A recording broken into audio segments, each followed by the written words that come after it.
Parents who have disowned or genuinely stopped loving your child. What happened? I have been legally disowned by my father. When I was 11, my mum was diagnosed with terminal cancer. This was her second diagnosis in around 4 years. Obviously she recovered the first time after intense surgery and a lot of chemo, and he did not want to look after her like he did before.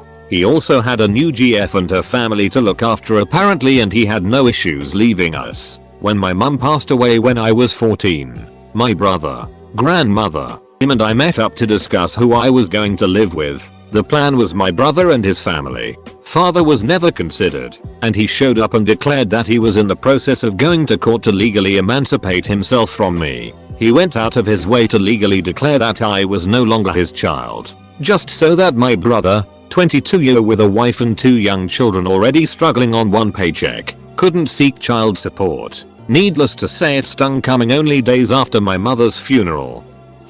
I have disowned my oldest son. He molested my daughter, has been diagnosed as a sociopath, and we have restraining orders against him. It isn't fun, and I never thought I would be that parent.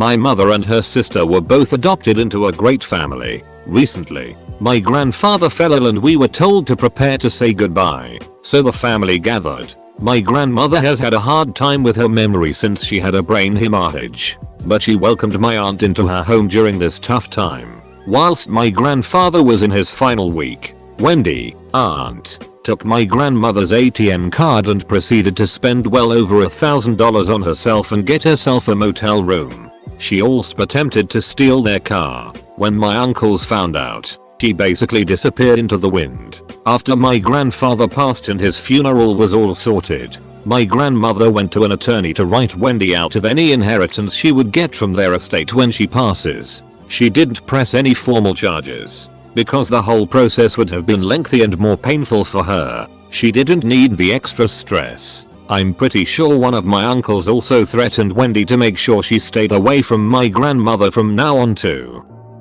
My biological father divorced my mom and also his 3 kids, basically bouncing out of our lives and making it clear he wanted next to nothing to do with any of us when he left. Man, years later, at my older sister's funeral, and he had the ducking gall to attend, I asked him why he did that. He said, "I thought it would be easier for everyone." He actually meant it was easier for him to run home to his wealthy family and enjoy a second adolescence while my single mother worked 2 jobs to feed 3 kids under 10 with 0 child support from him.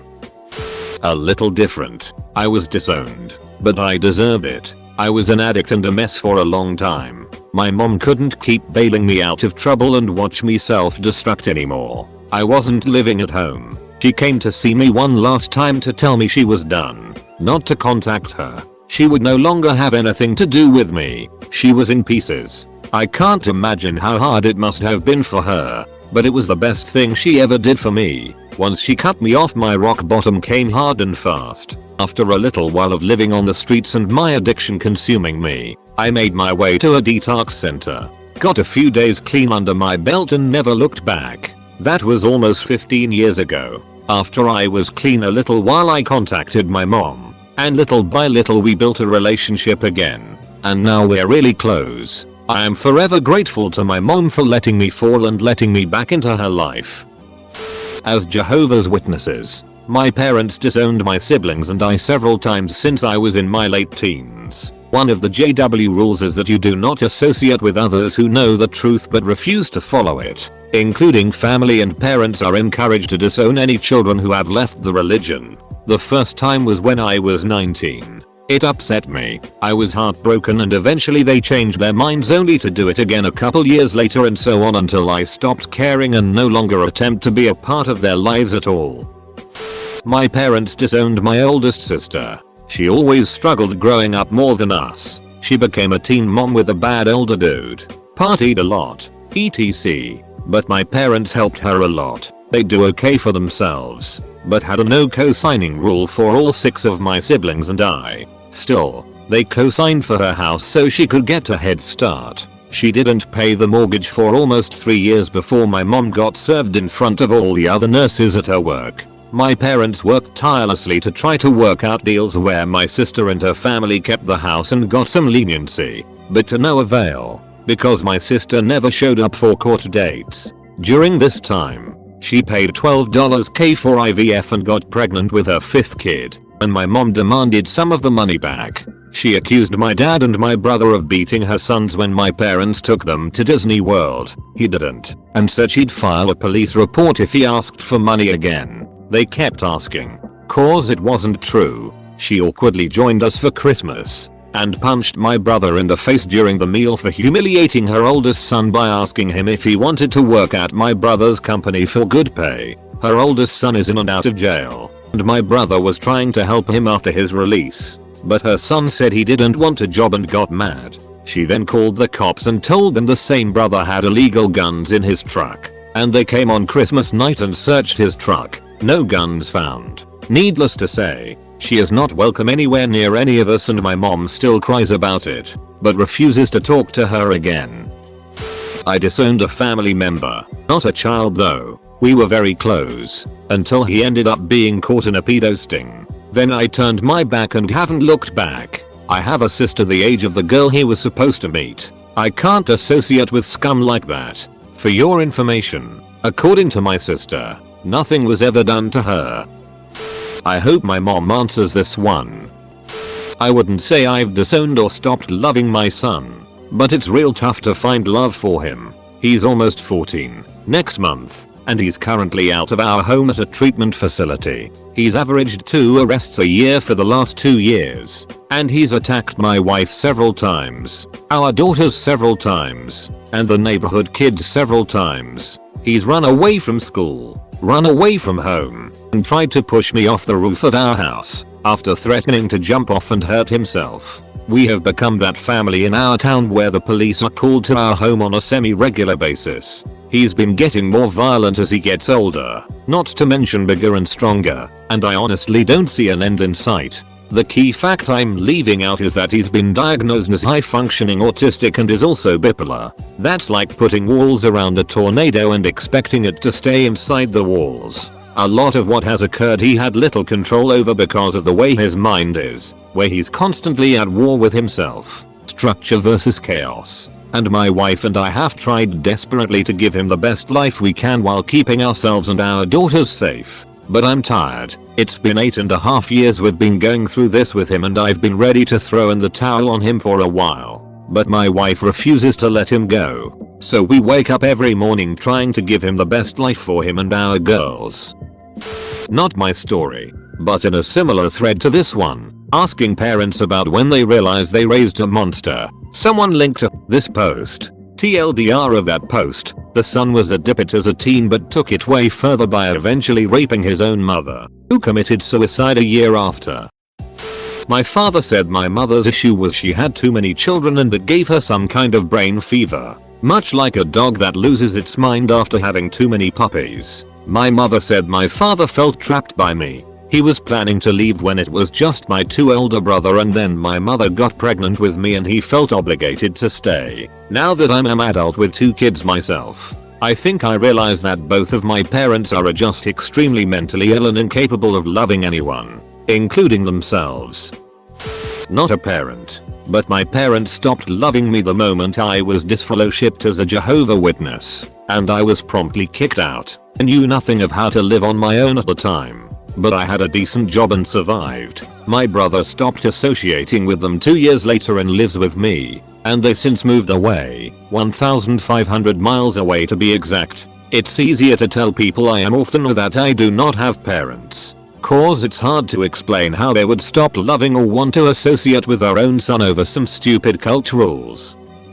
Since it seems to have widened a bit, a family torn apart, based on an aunt and her niece. Aunt starts signs of dementia at a relatively young age, is moved into an assisted living home. Niece, who bounces around jobs, gets hire ex to go visit her about once a week, take her out to the mall or a walk in the park, whatever, paid handsomely. We get an alert that aunt has a check bounce from her account that should have $5K in it. Niece has drained the account, proven beyond a doubt, with receipts. Niece would take aunt to aunt's bank machine every Friday and withdraw $200. Then fill her car with gas, aunt can't drive, and charge us hours when she clearly didn't spend hours with aunt. charged us claiming she took aunt to appointments. There was no appointment. We can actually call the doctor for your information. The family rift? For some bizarre reason niece's family took her side. I'd love to hear my mother's explanation, although she hasn't contacted me for over 20 years. So I know that's not going to happen. I think you're more likely to get responses from the kids. Okay, so far everyone is disowning their parents, but no parents disowning no longer loving their children. Interesting. Because it's a younger demographic, or do parents not want to talk about it? Do adopted kids count? We adopted a 3-year-old from foster care. Cutest, sweetest kid. He had a few issues, but we mostly figured it was because of his history. The issues escalated quickly. When he was 7, he hit our dog with a golf club. We had to keep him away from our dog and our cat. The cat disappeared. We assumed she got out and ran away. Found out years later that he killed it and threw it in the woods. The last straw was when he burned our home down. We sent him to a residential treatment center where he stayed for 2 years. During that time, he molested a roommate and became extremely violent. The insurance company told us that they wouldn't pay anymore and we'd either have to pay for him out of pocket, $40K a month, or bring him home. We have younger children and it wouldn't be safe. We ended up telling the state we wouldn't bring him home. So now we have a verified abuse report against us because we wouldn't bring him back, even though the therapists agreed with our decision. I don't love him. I wish the best for him, but I don't feel anything toward him. Not me, but my great-grandma. This story is really sad but also interesting, so I thought I'd share it. She was a young Creole teenager. French Creole was her first language, and she was a quarter to half black like me, with tan skin and loose brown curls. She was born in Florida, but when things started getting worse for black people in Florida, her family relocated to Texas. For those who don't know, Creole people tend to play heavily into colorism. Although they are definitely mixed race, they prioritize light-skinned people. The looser your curl, the lighter your skin, the more white you look, the better. Her parents had high expectations for her to marry a wealthy, light-skinned man who would take care of her. Instead, she met my great-grandfather, a poor, dark-skinned man jumping from job to job working for farmers and trying to make a living. The two of them fell in love. They were just teenagers. Her parents threatened to disown her if she continued seeing him, and like a rebellious teenager, she refused. They wanted her to do better. She wanted to be in love. They might have broken up eventually if she didn't get pregnant, but she did, and that was the end of it. Her parents basically said, "You've ruined your life," and disowned her right there. The whole family disowned her. No one would speak to her aunts, uncles, cousins. Not a single person stood up for her, so she had no choice. The two of them moved to California so he could get a job picking oranges. He built a house. They had their first daughter. She was 16. She never saw her family again. I've disowned one of my siblings. Still have 5 other siblings. My sister is just a horrible person. She's the youngest of the 7, and she's been rotten since she was a teenager. She is much younger than the rest of us, so while the other 6 grew up together, she was almost like an only child. She treats everybody in her life like they're here to serve her needs. Some of the things she's put our mother through are truly horrible. I wouldn't give her it if she disappeared forever. Not me, but friend wanted to move out and be independent, which was appropriate because she was 22. Her parents wanted to keep her under their thumb and told her she couldn't move out. A huge argument ensued. She grabbed all her stuff and left, and was promptly disowned by both parents. Makes sense, right? I am not sure if this counts. I didn't disown him, but I went through a dissociative episode after some really intense trauma, and I honestly couldn't feel any attachment and parental love that I had for my son. I tried not to show it and behave as normally as possible because he was a child at the time and couldn't possibly understand what I was going through. It was pretty disturbing to not be able to feel any sense of bond with him. I eventually got better, but I definitely did not feel what I or most people would call love for him.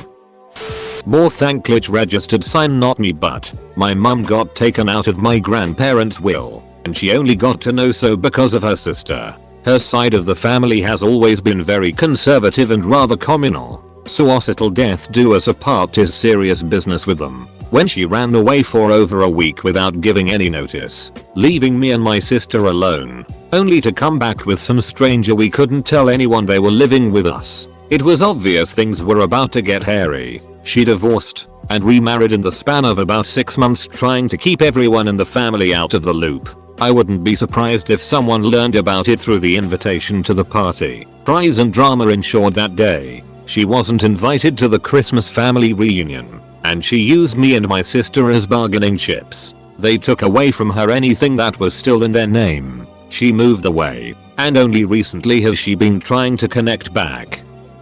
My parents got divorced and my mother decided she didn't want to be a mother anymore, so she neglected my sibling and I and kicked us out of her house. Because the court system favors the mother, she got custody despite nobody asking us or looking too far into it, and my dad had to give her the house and child support. Despite this, she didn't do anything for us and we ended up living with him anyways, and she spent our child support on world travels and wouldn't ever buy us anything. She met a guy, sponsored him. He had a son and that became her son. I was now nothing to her. They divorced. He stole all her money and she ended up homeless until family took her in, and it's been shaky since. She went off the deep end about a year ago and I tried to get involved to help her, but she kept being demeaning and went crazy. Got arrested and I cut off ties. She threatened to come shoot me and I called the police and even went to try and make a police report, but nobody would listen to me and the guy at the counter at the police station laughed at me. It was very bizarre. Since my mom doesn't have Reddit and I don't care if my sister does, I'll speak for her. My sister is the worst person I know. Worse than my ex-fiancé who cheated on me, lied to me, then tried to make it my fault because I'm in the Navy and across country. She's a drug addict, narcissistic, drunk, and abusive. The worst traits of our abusive ex-stepfather. She may or may not be carrying on the tradition in my family of teenage pregnancy. No one in my family talks to her, so I can't confirm it, but I don't doubt it. She blames my mother for everything bad that had happened to her. Claims I molested when we were 9 or 10. Claims I planned a sexual assault that happened to her. etc etc etc. She cannot be any more different from me and my siblings, and cannot stand that me and my brother are no longer traumatized by our childhood. She has blocked 90% of my family and no one misses her. My parents didn't disown me. I was just a weird mistake. My mother never wanted a child. She bailed after a few months. My father was a single parent and ended up in prison, life without parole, when I was 14. I finally met my mother. She was a police detective by the time I moved in with her. She threw me out after 2 months. I am 30 now, and life is typically a little weird around the holidays. But I always get a good laugh when I tell people that my father is in prison for life and my mother is a cop. But then they get super awkward when I tell them that no, it's not a joke. It took a long time for me to come to terms with it. But I know now that none of it was my fault. Edit. This blew up way more than I expected. Thanks for all the kind words, everybody. Other way round. My father had this incredible stupid bitch as a wife. She is just terrible. She left him. Owned me quite a bit of money, cheated on my father and on and on. After 3 years of marriage, she is around 36 and my father is 50. He did everything for her and she just made him miserable, but he kept going. When she left my father, he became really depressed and I cared for him, hoping that he would get over the whole situation etc. We even fought the whole divorce together. He got better and everything. I was really happy for him. Then came the day that she had no money left and she came back to my father. He told me about it and I was so angry that he didn't learn from the story before. I told him that I don't want to see her ever again and I won't do anything with him if she's there as well. The day came when my father and I wanted to meet for lunch. As I arrived, I saw her sitting there with him. I went to the place and said that she had to leave or I'm gonna leave. He became mad at for that and I left. He tried to do the same move again.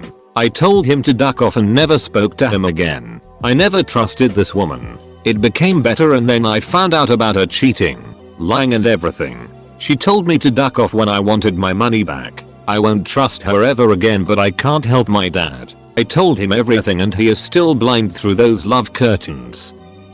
both my siblings and I had stopped interacting with my oldest brother. We found out that years earlier he had molested at least 2 boys. He was an adult at the time. He showed no remorse and turned the story around to say that those boys were at fault. It was so disgusting to watch someone you grew up with treat people so poorly and show such a blatant disregard for others. The good news is that the remaining 4 siblings have become closer and we now are able to appreciate the good we see in each other. It's true when they say that if you could pick your family it would look much different than it is. Drugs, violence, theft, repetitively trying to destroy his younger brother, becoming a danger to myself and others, mental health issues that he refuses to deal with any longer or take his meds for anymore. Just plain off the chain behavior that was too much for all of us. I wouldn't call it disowning, as much as putting down boundaries and setting up fences to protect people who don't deserve his treatment. He also tends to be very manipulative and leans toward narcissistic behavior, in that he will habitually lie about you to others and try to play the victim. This can be very damaging to relationships with people that don't understand what's going on. So I'd rather just not bring myself into the equation anymore, because it's too costly and it's not worth it. He lacks empathy and doesn't know how to stop himself from his harmful behavior due to a developmental disability. Although he will also admit that he knows what he's doing and he knows that he is manipulative and playing games at times. When he was younger and was under the rules of being a minor, then he had all the help in the world and it was easier to deal with. Definitely needed a serious tag for this.